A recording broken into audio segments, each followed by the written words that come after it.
रूपरेखा नामक 19वीं पुतली ने जो कथा सुनाई वो इस प्रकार है। एक समय की बात है, राजा विक्रमादित्य के दरबार में दो तपस्वी अपना सवाल लेकर आए। राजा ने उनसे कहा, हे साधु, बताइए आप दोनों के मन में कौन से सवाल हैं। इस पर एक तपस्वी ने कहा, हे राजन, मेरा मानना है कि मनुष्य के मन का नियंत्रण उसके सभी कामों पर रहता है, वह कभी भी उसके खिलाफ नहीं जा सकता।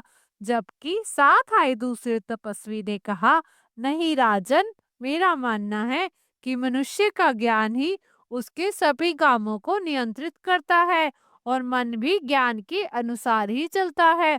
राजा विक्रमादित्य ने दोनों तपस्वियों की बातें सुनी और उन्हें कुछ दिन बाद दरबार में आने को कहा। तपस्वियों के जाने के बाद राजा विक्रमादित्य दोनों के सवालों के बारे में सोचने लगे और उन्हें ये सवाल बड़े अटपटे लगे।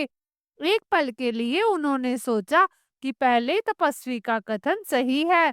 मन सच में चंचल होता है और इंसान उसके वश में आसानी से आ जाता है। दूसरे ही पल राजा ने ज्ञान के बारे में सोचा। उन्हें लगा कि दूसरे तपस्वी की बात भी सही है। इंसान अपने मन की करने से पहले जरूर सोचता है और तभी निर्णय लेता है। ऐसे तो ज्ञान मन से ज्यादा प्रभावी है। इन दोनों के उलझे सवालों का जवाब ढूंढने के लिए राजा वेश बदलकर राज्य में निकल पड़े। कुछ दिनों तक घूमने के बाद उनकी नजर एक गरीब युवक पर पड़ी, जो एक पेड़ के नीचे बैठकर आराम कर रहा था। उस युवक के बगल में उसकी बैलगाड़ी खड़ी थी। राजा विक्रमादित्य उस युवक के पास गए और उन्होंने उस युवक को पहचान लिया। पेड़ के नीचे बैठा वह युवक उनके दोस्त सेठ गोपाल दास का छोटा बेटा था। राजा को याद आया कि उनका दोस्त तो एक बहुत बड़ा व्यापारी था, जिसने खूब सारा धन कमाया था। लेकिन उनके छोटे बेटे की हालात देख महाराज विक्रमादित्य सोच में पड़ गए। उन्होंने उस युवक से पूछा, बालक, तुम्हारा यह हाल कैसे हो गया? तुम्हारे पिता ने तो मरने से पहले बहुत सारा धन तुम दोनों भाइयों में बांट दिया था। तुम्हें तो इतना धन मिला होगा कि तुम्हारी जिंदगी आसानी से कट सकती थी, लेकिन तुम तो गरीब नजर आ रहे हो। इस पर युवक ने कहा, पिता द्वारा धन बांटने के बाद उसके भाई ने बड़ी समझदारी के साथ धन का उपयोग किया। उसने अपने मन की चंचलता को शांत रखकर जरूरत के हिसाब से पैसे खर्च किए, साथ ही दिन रात मेहनत की और अपने व्यापार को आगे बढ़ाया। लेकिन मैंने धन को केवल बुरी आदतों को पूरा करने के लिए इस्तेमाल किया। मैंने जरा सी भी सूझबूझ नहीं दिखाई। धन के नशे में मैं इतना चूर हो गया था कि मैं अपने भाई के दिए हुए ज्ञान को भी समझ न पाया। आज मेरी यह हालत है। युवक ने आगे कहा, अपने चंचल मन को नियंत्रित न कर पाने के कारण मैं 1 साल के अंदर ही कंगाल हो गया। आज मैं दर दर की ठोकर खाता फिर रहा हूँ, लेकिन मुझे अपनी गलती का एहसास हो गया है। पूरी बात सुनकर राजा विक्रमादित्य ने युवक से पूछा, क्या दोबारा धन मिलने पर भी तुम फिर से अपने मन की सुनोगे? युवक ने कहा, नहीं, अब ऐसा नहीं करूंगा। इन ठोकरों को खाने के बाद यह ज्ञान मुझे मिल गया है कि इंसान ज्ञान के बल पर अपने मन को वश में कर सकता है।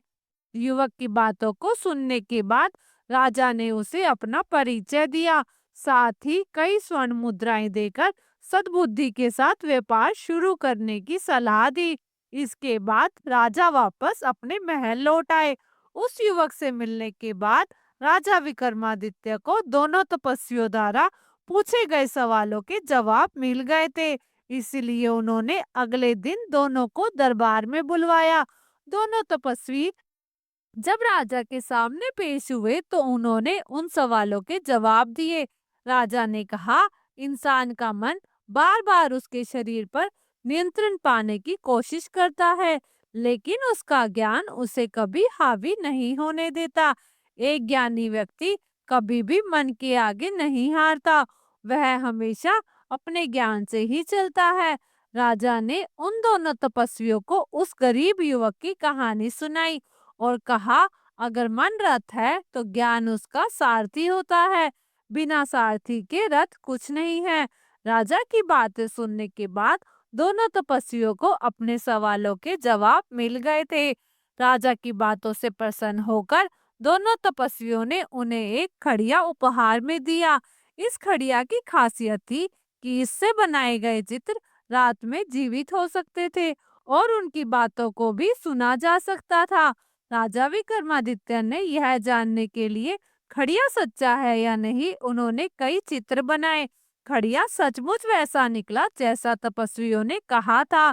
धीरे धीरे राजा उसमें मगन होते चले गए, यहाँ तक कि उन्हें अपनी रानियों की भी चिंता नहीं थी। कई दिनों बाद जब रानियां उनसे मिलने आई तो राजा का ध्यान बटा। राजा ने जब खुद को देखा तो जोर जोर से हंस पड़े। इस पर रानियों ने पूछा, महाराज आप क्यों हंस रहे हैं? तब राजा ने कहा, दूसरों को शिक्षा देने वाला मैं खुद भी मन के आगे विवश हो गया था, लेकिन अब मुझे अपने कर्तव्य का पूरा ज्ञान है।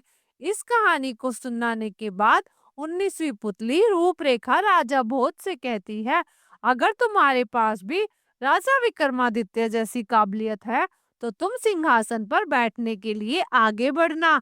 इतना कहकर पुतली वहां से उड़ जाती है और राजा भोज भी वहां से चले जाते हैं। कहानी से हमें सीख मिलती है। इस कहानी को पढ़ने के बाद बच्चों हमें यह सीख मिलती है कि इंसान को अपने मन को नियंत्रित में रखना चाहिए और सद्बुद्धि से काम लेना चाहिए। ऐसा नहीं करने वाला इंसान बर्बादी की तरफ ही बढ़ता है। कहानी को अंत तक सुनने के लिए धन्यवाद। आशा करती हूँ ये कहानी आपको पसंद आई होगी। कहानी पसंद आई तो वीडियो को लाइक करें और शेयर करें और सब्सक्राइब जरूर करें।